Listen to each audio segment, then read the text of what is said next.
बुद्ध भगवान एक गांव में उपदेश दे रहे थे। उन्होंने कहा कि हर किसी को धरती माता की तरह सहनशील तथा क्षमाशील होना चाहिए। क्रोध ऐसी आग है जिसमें क्रोध करने वाला दूसरों को जलाएगा तथा खुद भी जल जाएगा। सभा में सभी शांति से बुद्ध की वाणी सुन रहे थे, लेकिन वहां स्वभाव से ही अतिक्रोधी एक ऐसा व्यक्ति भी बैठा हुआ था जिसे ये सारी बातें बेतुकी लग रही थीं। वह कुछ देर ये सब सुनता रहा, फिर अचानक ही आग बबूला होकर बोलने लगा, तुम पाखंडी हो, बड़ी बड़ी बातें करना यही तुम्हारा काम है। तुम लोगों को भ्रमित कर रहे हो। तुम्हारी ये बातें आजकल के समय में कोई मायने नहीं रखती हैं। ऐसे कई कटु वचन सुनकर भी बुद्ध शांत रहे। उसकी बातों से ना तो वह दुखी हुए, ना ही कोई प्रतिक्रिया की। यह देखकर वह व्यक्ति और भी क्रोधित हो गया और उसने बुद्ध के मुंह पर थूककर वहां से चला गया। अगले दिन जब उस व्यक्ति का क्रोध शांत हुआ तो उसे अपने बुरे व्यवहार के कारण पछतावे की आग में जलना पड़ा और वह उन्हें ढूंढते हुए उसी स्थान पर पहुंचा। पर बुद्ध कहाँ मिलते? वह तो अपने शिष्यों के साथ पास वाले एक अन्य गांव में निकल चुके थे।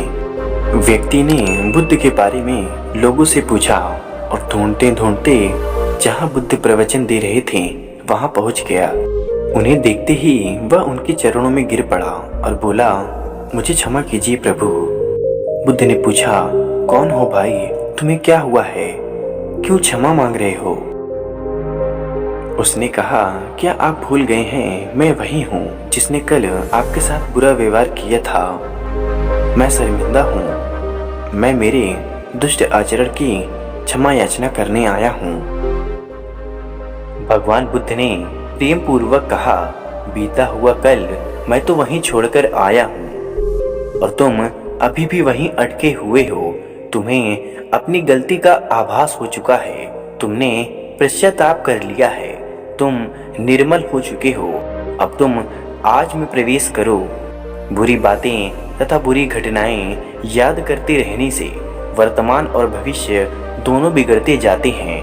बीते हुए कल के कारण आज को मत बिगाड़ो। उस व्यक्ति का सारा बोझ उतर गया। उसने भगवान बुद्ध के चरणों में पकड़कर क्रोध त्याग का तथा क्षमाशीलता का संकल्प लिया। बुद्ध ने उसके सर पर आशीष का हाथ रखा। उस दिन से उसमें परिवर्तन आ गया और उसके जीवन में सत्य, प्रेम व करुणा की धारा बहने लगी।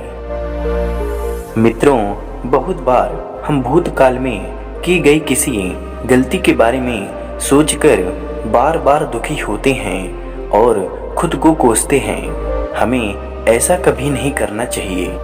गलती का बोध हो जाने पर हमें उसे कभी ना दोहराने का संकल्प लेना चाहिए और एक नई ऊर्जा के साथ वर्तमान को अच्छा बनाना चाहिए। धन्यवाद।